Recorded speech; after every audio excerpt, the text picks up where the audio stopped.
In this video, we'll explore how doing something that may seem counterproductive can actually benefit and improve our posture and create more ease in our walking.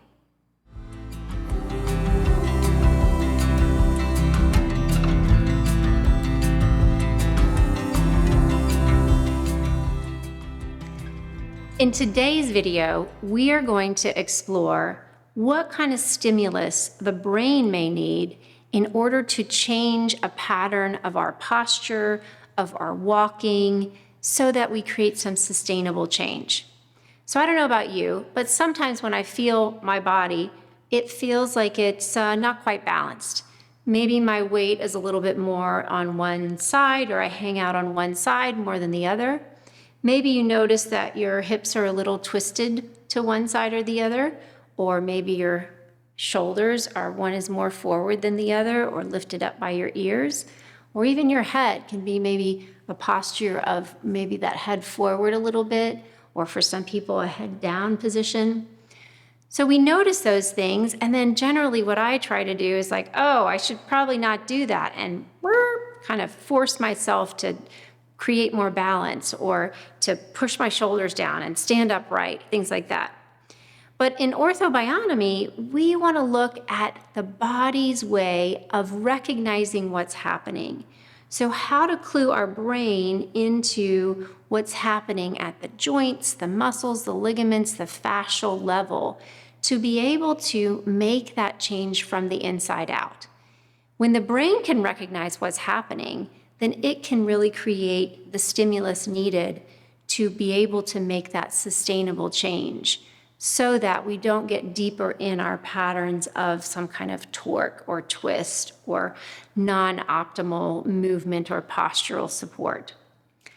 So we're going to play with this by noticing where you are right now in your own body.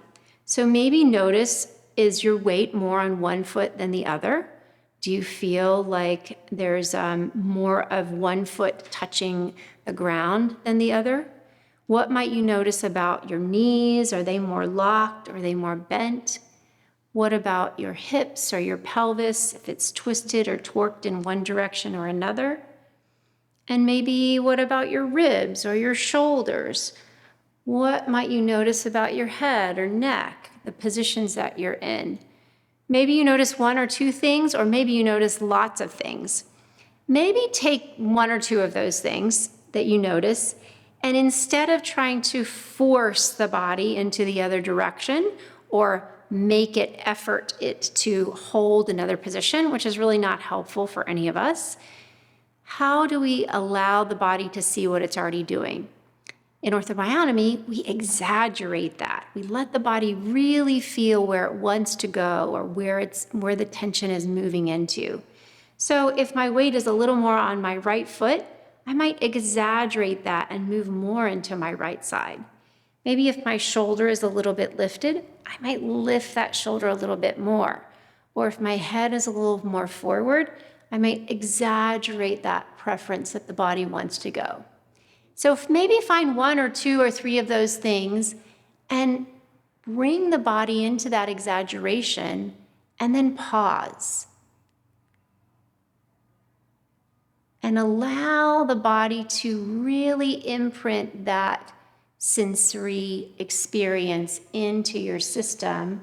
And then notice, just happened to me, if there's a self-corrective response or an impulse to move. And as you feel that impulse to come out of it, just come out of it, however that is for you, whatever movement that happens for you. And maybe give yourself a little shake or a little release through your arms and legs.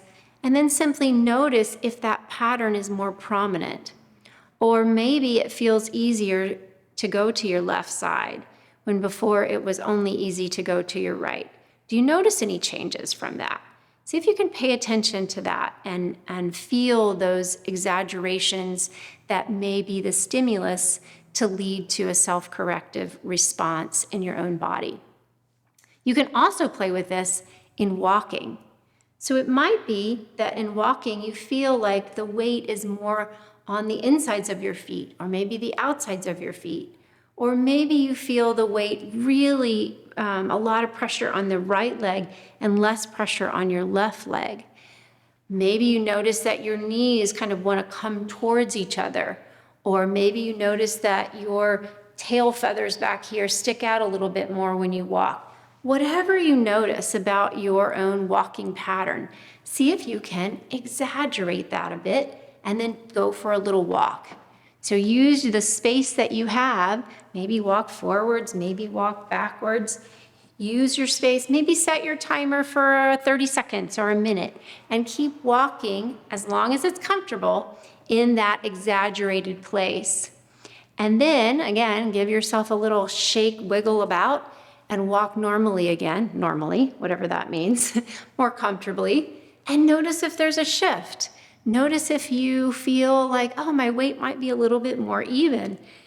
What we're looking for is simply a change of some sort.